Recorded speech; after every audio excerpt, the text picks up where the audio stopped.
Do the rich people cringe and say, don't tell them that, Robert? Yes. Don't tell people what you know. Right. Keep them poor. So my father was the head of education, PhD, all that stuff. I go home and ask him, said, why don't we learn about money in school? And he looked at me and says, because the government doesn't let us teach that subject. The government tells us what we can teach and what we can't teach. And I thought that was strange. And I said, but aren't we going to school to learn about money? He says, no, your job is to get a job. I said, but you get a job to earn money. He goes, no, you're supposed to just get a job. And I went, no. Isn't the purpose of a job to earn money? He goes, you're correct. I said, so why don't I just learn about money?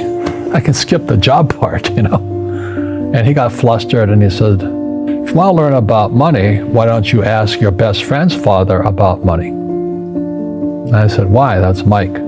So why ask him? He says, because Mike's father is an entrepreneur.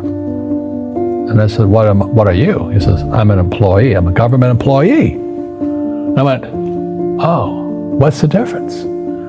He says, the difference is an entrepreneur must know about money, or they're no longer entrepreneurs. And he says an employee doesn't have to know anything about money, because the government will take care of them, the company will take care of them. So I'm all confused. But I took my dad's advice and I trundled over to Mike's father's office and knocked on his door and I said, hey, I'm here, 9 years old. Teach me about money. He says, beat it, kid, But that's where the story of Rich Dad, Poor Dad started. And finally, through persistence, my rich dad started teaching me about money on one condition. And that condition was he would never pay me. He says, the moment I pay you, you think like an employee.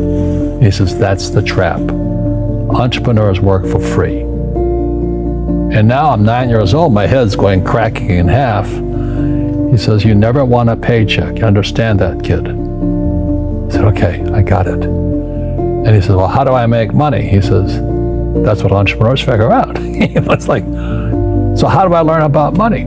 So he would just break out a Monopoly game board. So I would work for free. I'd pick up cigarette butts, and he had hotels and restaurants, and I would clean and do menial tasks. And as I got older, I started getting into office work and marketing and accounting, and I was an apprentice basically, but I always worked for free.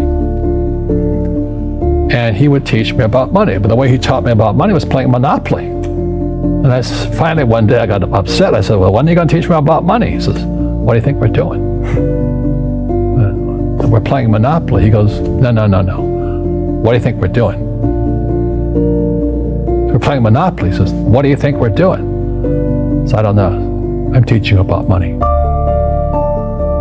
And then that's when, you have one green house. He says, there's many formulas for great success in money. There's thousands of them. But one of the best ones is found on the game of Monopoly. It still is today. 4 green houses, 1 red hotel. I said, what? He says, one of the greatest ways to acquire great wealth is playing Monopoly in real life. 4 greenhouses, 1 red hotel. But is that all there is? He goes, that's it. And he says, what do you think I'm doing? And I went, I don't know. So then he took me out and he showed me his greenhouses. And 10 years later, when I was 19, I was now in school in New York, and I come back to Hawaii, and Rich Dad had bought the biggest piece of land smack dab in the middle of Waikiki Beach. And when you go to Waikiki Beach today, you'll see the Hyatt Regency Hotel. That was his hotel. Just like the game of Monopoly. Just like the game of Monopoly. Acquired assets and they became bigger assets. He just kept what's called an assemblage, because that property wasn't that big at the time. So he had to buy out all the small guys. Because Waikiki was a little dirtwater little town. So he'd buy out this shop owner and buy that shop owner. And it took him a while, but he finally assembled this large piece of property. And then he and Hyatt put up this giant hotel. And it just sold for $800 million. So that's how I learned about money.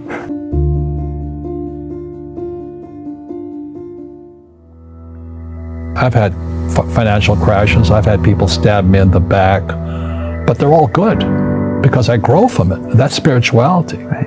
People who are afraid of making mistakes, like they teach in school, they don't ever grow.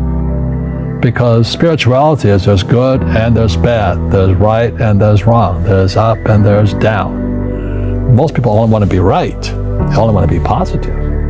Well, you can't have that. That's not reality.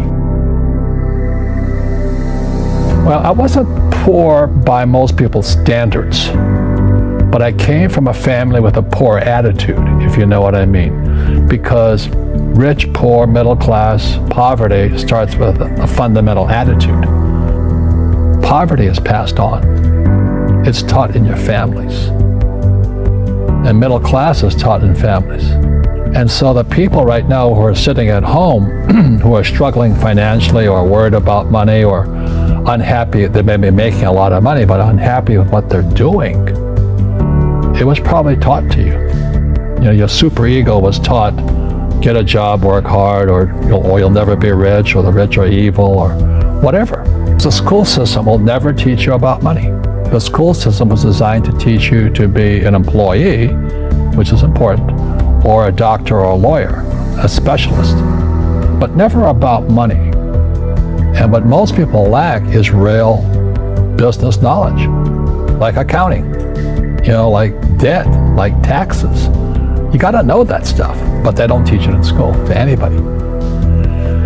So, and then when people ask me, how did your rich dad learn this when your poor dad, a PhD, didn't? And the answer is very simply, my rich dad, who's my best friend's father, his father died when he was 13. So his rich dad had this family business at 13 to run. So he had to drop out of school, which was his blessing. There's blessings, and sometimes a blessing doesn't look like a blessing, but it turned out to be a blessing. And then his teachers became his bookkeeper, his accountant, his attorney, his banker, his real estate agents. So he has what I call real teachers, not these fake teachers in school. You see, most teachers in school, they're out of ethics. They teach subjects they themselves don't practice. I asked the teacher, I said, I'm in my third year of calculus now. It was called strength of materials. I said, am I ever going to use this stuff? He goes, no. I said, why do you teach it? He says, because I get paid. I said, do you ever use it? He goes, no. And that's why, you have to, in life, one of the things I suggest to people, you got to find a real teacher versus a fake teacher. And a fake teacher is somebody who doesn't do what they teach.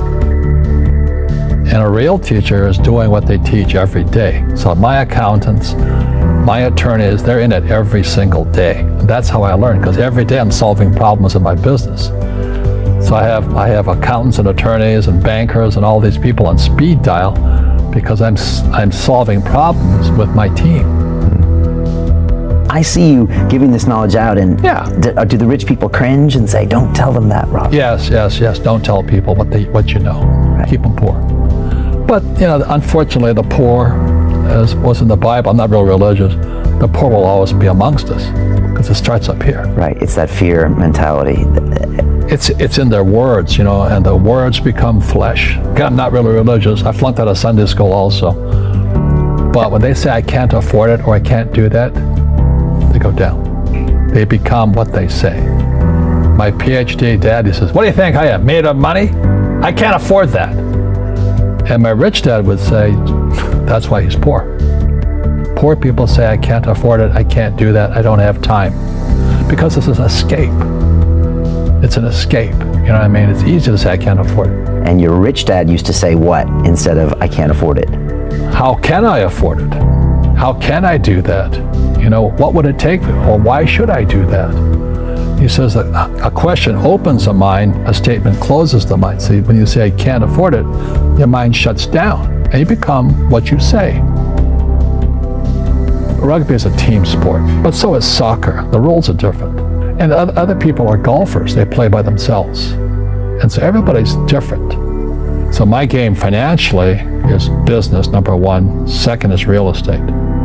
So what I say to young people is, you find your game.